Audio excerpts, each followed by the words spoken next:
What up, gang? Carolina Jackpot time coming at you. It is Wednesday morning, January 18th. Hope everyone is having a good week so far. I got over being sick for a couple of days there. Wasn't able to do a live show Sunday night even. I was throwing up stuff I didn't even know I'd ate. So now that you have too much information, I'm going to talk to you about something I don't have enough information on. So it looks like Trajan Jeffcoat, the big 6'4", 275-pound defensive end from Mizzou, who entered the transfer portal about a week ago. And so I don't mean to reference their height, weight, stats.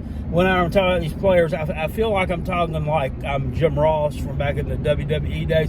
Trajan Jeffcoat, the big 6'4", 275-pounder, is climbing to the top of the Hell in the Cell, and I don't like it one damn bit. Anyway, the big 6'4", 275-pounder, he's actually from Columbia, South Carolina, and has been at Mizzou since 2018, I think. Hit the transfer portal about a week ago, and all signs indicated to him coming to South Carolina to play in this would be his final season of eligibility. Wanted to come back to South Carolina to play. Can't come back to the University of South Carolina to play. Why? Don't know. As of Sunday evening, it looked as if like this guy is getting ready to join the team. He's I guess going to the football meetings. They got plans for him to start going through some workouts with the team, yada yada yada. And all of a sudden, I guess Monday, his admission into the school gets blocked, which to me it beckons like one question: like, how does that even happen on Monday? Because wasn't that a holiday? Wasn't that Martin Luther King Day? I think it was. I mean, I don't think that these federal state offices, which, I mean, the South Carolina or the University of South Carolina, like, admissions office is a state office, right? I mean, I'm just guessing. I mean, it's not a private school. So I think that would have been closed that day. But admission gets blocked into the school. So I would say he ain't coming. Which, it gets reported over there on the Gamecock message board over on thebigspur.com, and people just go absolutely nuts. I mean, and relatively so. I mean, and I can understand why.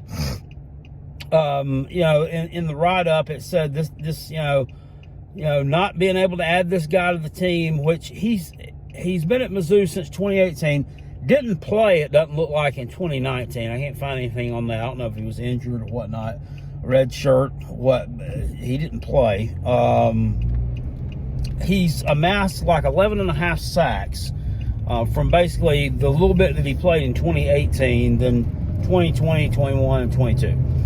And he didn't even really have a great year this year. His best year was 2020. But still, it said with the departure of Jordan Birch, and it's going to leave you with not being able to add him, leaves you without an elite pass rusher. Well, here, let me clue you in on something. Even with Jordan Birch, you didn't have an elite pass rusher, because Jordan Birch was the furthest thing from an elite pass rusher that you can find. And I'm not like sitting here throwing stones at Jordan Birch. I mean, he was a disappointment.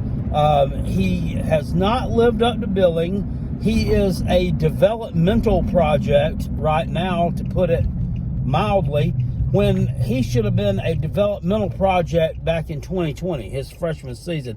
That's when he should have been the developmental project. And then in 2021, he should have broke out. Actually should have started breaking out, I would think, towards the end of 2020. And you can sit there and say, well, Jackpot, he had old Kingsley, J.J. Enikbare, future NFL draft pick there on that lineup. Yeah, I understand that, but still, I mean, if you're a 5-star, you're 5 stars coming out of high school. I mean, you should be pressing him for a little bit of playing time. Doesn't matter, and it doesn't matter that it was in 2020. Doesn't matter it was in the COVID year. Doesn't matter.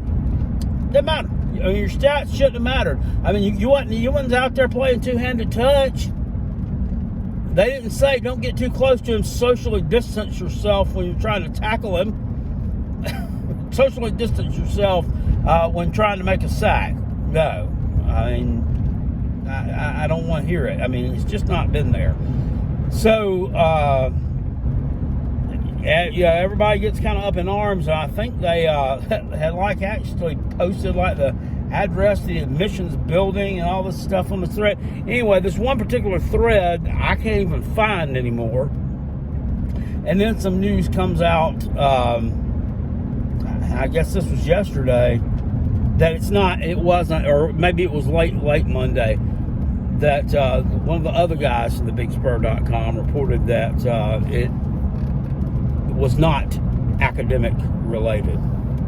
Now, that's kind of funny because this thread I can't find anymore, and people were sitting here, bashing the admissions process and that, and call and say, well, we're Harvard of the South, or something, along the lines that anybody can get into South Carolina, so why is this guy not being let in? And I mean, he was actually an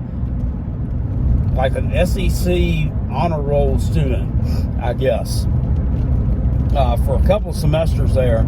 I looked this up. I mean, he took the general studies major at Mizzou, which I'm not going to knock it, but okay, it ain't biology, all right? Okay, it's not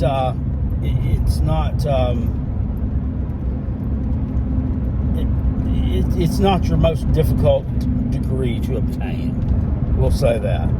But, I mean, he was on the honor roll, so one would think that he should be able to transfer over to South Carolina without a problem. Well, maybe not. I mean, I don't know. And this is the problem with this transfer portal, and I don't know that I think it's become so hot and heavy.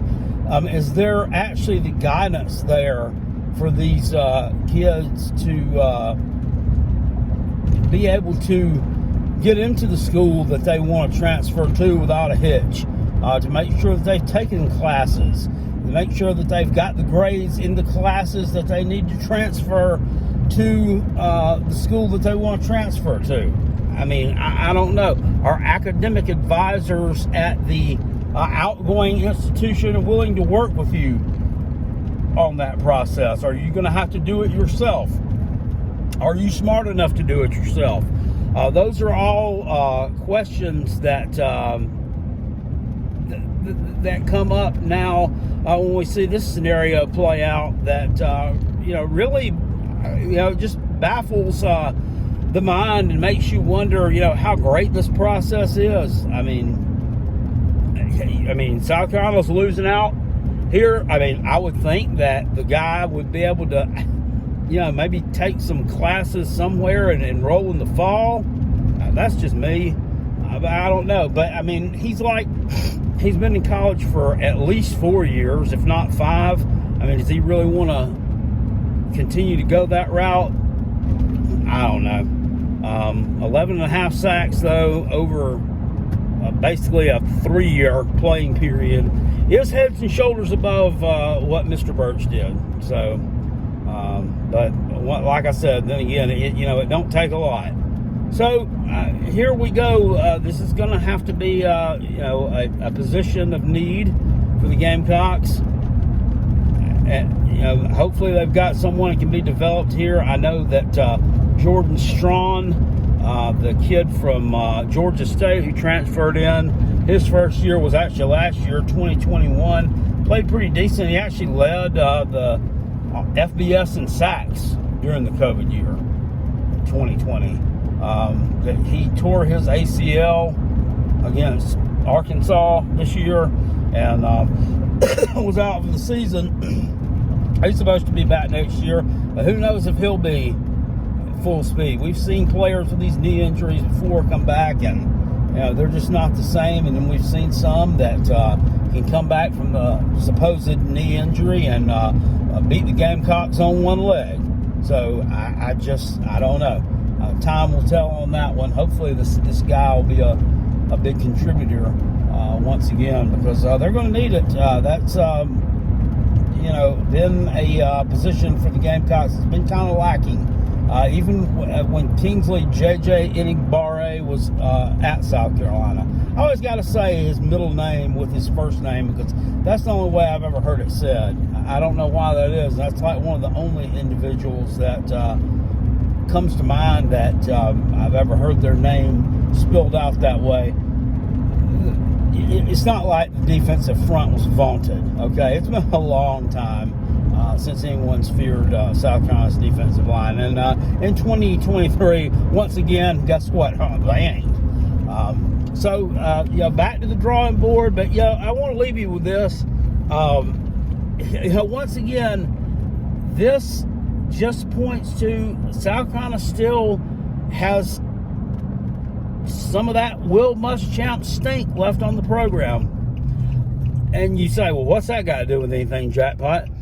Because if Will Muschamp had not been at South Carolina, which some of it never should have been hired in the first place, he never should have been there.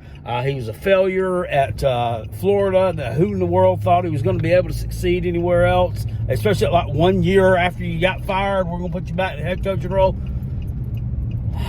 Just dumbassery. Anyway, we getting off that. This guy would have been at South Carolina if you'd have had a coach. I'm not saying Shane Beamer, because he wasn't ready, but a coach like a Shane Beamer, with a Shane Beamer type mindset, recruiting mindset, one with a half functioning brain. Let's just say that much. This guy would have been at South Carolina. He would have been a South Carolina recruit. It would have been a South Carolina signee, and you wouldn't have to worry about going out and trying to get him in from the transfer portal at the end of his last year, when there's not a whole lot left that he can contribute for you. You wouldn't have to worry about it. So Muschamp stink still haunts Gamecocks, and there's more to this story than meets the eye, and I really don't know what it is. So I'm not really giving you any news here that you couldn't get for yourself. If anyone else knows anything about this situation, drop it in the comment section down below. I'd love to know, because I feel like pretty much the same as the rest of you with this one. I feel like a mushroom, and you know what they do to mushrooms. I'll see you guys later on. Appreciate it. Peace. I'm out. Go Gamecocks.